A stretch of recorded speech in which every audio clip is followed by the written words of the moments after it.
What up, guys? It's July 11th, and good morning from Landon and little mini Landon.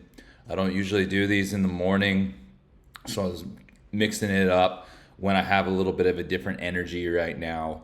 It's 8:30 a.m., and we're feeling good right now.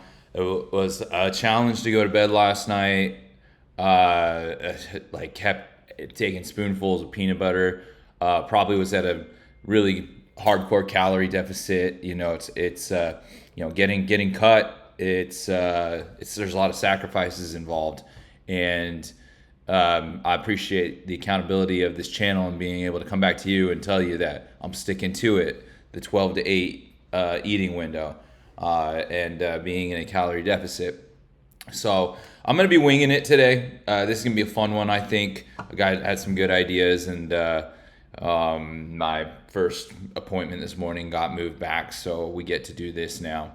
And before I start off with that, appreciate everyone supporting this channel, and I'm just gonna give the max value of what I wish I would have known, and what's working in my own life, and just just my spin on things.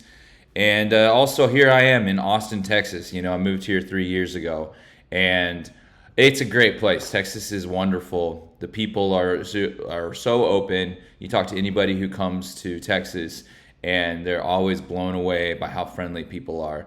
And I mean, that's no consequence. Like, when you go to other cities where people's heads are down and they're miserable, like that carries over into how they act. And so, Texas, you feel very welcomed here. And there's been a lot of new people who moved to Austin, a lot of in the last few years, especially with COVID.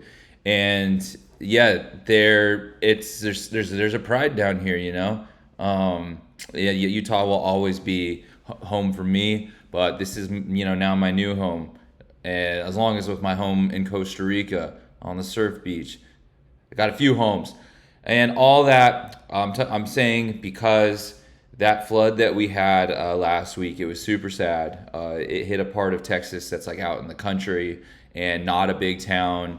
In these areas, like it's just people like living a really quiet life. Like there couldn't be a people who could have deserved that less. Like just real salt to the earth, amazing people, and like, and then you had so many like young kids who passed away in it. Now it's more than 100 people, and after seeing that, it reminds you that life isn't fair. Like there's people who did not deserve to die, and then it makes my problems or things that I think like, why am I going through this? Like whatever it is, like it's happened to everybody.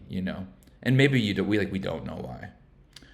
We don't really know why, and I think there's something bigger at play here, and that these lives are just a short little snap on something really big that we can't really fathom, but that we're playing a huge part in. And the community really came together, where everyone's just like giving and going out there and like doing what they can. And how can you not when you hear about these stories? One story, some good news is I think really important at this time, was a Coast Guard guy, young dude in his 20s. It was his first mission, and he saved like 160 people. 160. Isn't that insane? I think like he was flying his helicopter in, like landing in little fields and pulling people from the water. 160 people. So, man, there's heroes out there, and like I hope we get to hear more about that story. And really, just like what can you do? You could donate. Maybe you could like just live with a little more love and zest and appreciation for life, because there's so many lives that got cut short from this really nasty or just out of the blue flooding that went down a ravine and turned a small river into, you know, mild wide rapids. The videos are crazy about the devastation when you see before and after. So yeah, the point there, life's not fair, and could wake up, have a car accident tomorrow. People died. We may die. So whatever we're going through, it's been sent to us, and it's up to our minds to make meaning of it and decide what we want to do with it. And there's a lot of doubt, right? There's like uncertainty. We don't know how the future is going to be. It could be anything. We get to choose it. And I'm going to lay out some things pertaining to what I see a lot of people lacking, especially when it comes to really what this is. It's about confidence. About confidence, that where does that come from? And at the top, I'd say there's like an optimism. Like there's an optimistic base. And what people don't realize about confidence, and there's so many people talk about it, and you can only if you really have it, you almost don't talk about it. Because to really have confidence means there is not a trace of self-doubt. Not a single trace. And so you've stopped worrying about things. There's nothing that you need to do different. That everything is exactly how it should be. Like I was saying, that's why even the guy in the cardboard box could pull a baddie or wake up, start a business. He could be the happiest man alive. It's just this complete space devoid. It's devoid of any self-doubt. Not a trace of self-doubt. It's just move on the mission, and this is where we're at. And it's got to be earned and natural. No one else can give that to you, because if you feel that way, if you question I don't know if I have it figured out, or maybe I wasn't cut out for it. What am I supposed to do in life? You don't that. I don't have confidence. I used to ask those questions all the time. And so I'm just sharing this because this is how to get there. And after talking to some guys out there who have just been taking L after L after L, they've got to build it up. It's a built thing. When you have this, let's think in space. When you have this space, this empty glass bottle, you have that space. All that space is filled with self-doubt. The only way to get rid of that self-doubt is to build something that takes its place, that frees up all your mental bandwidth. That would be like dropping a grain of sand in here. So you're only going to be really great at something if you do what you love. And so if you can find what you love doing, and then you can start to drop a grain of sand and building something fun. That's the second block of the lost youth. You just build something fun. You get lost in it. So you're dropping grains of sand, and the more sand you drop into it, and it could be anything. I'm gonna throw something.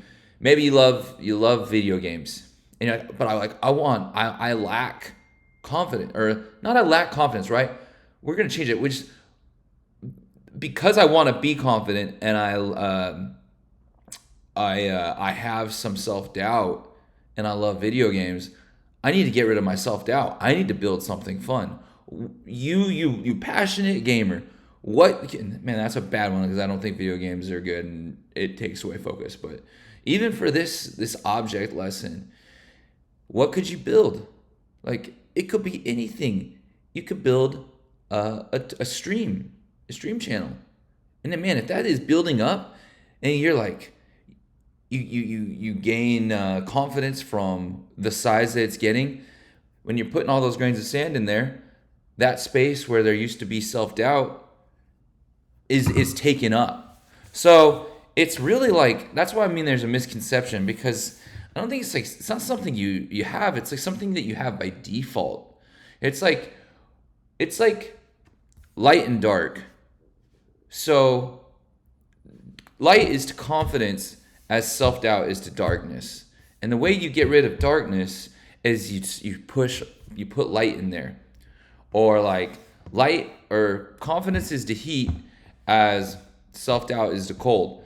And so when you, did that work as well? Yeah, self-doubt. You would just be transferring and getting rid energy over to it. I don't know if that analogy is super great. I think I like the light one better. That it cast out doubt when you shine the light. And nice. I just signed a contract. But so we're filling this space that's devoid, this dark space, with building, with actions. And I think like the honest thing is like this thing is a positive feedback loop. Can you imagine like you're questioning yourself if like in your abilities to meet new people or to start the business, and then you make an LLC, and then you see money hit your bank account from something that you sold online. I think a really good one, and we don't talk enough about business, and we'll just use businesses as an example, is that it's all so foreign, right? Like I can't even imagine when I've been taking L's, like I can't even imagine abundance of success. So you see there's a trace of self-doubt, like will I get there? And it's like a grain of a mustard seed. Like you only need a little bit of that, the F word, that that replaces the self doubt, and a little bit of that mustard seed, and you have an idea and you try it. You get the LLC and you build the website. Like all this stuff, it was possible 15 years ago, but it wasn't as easy as it is now.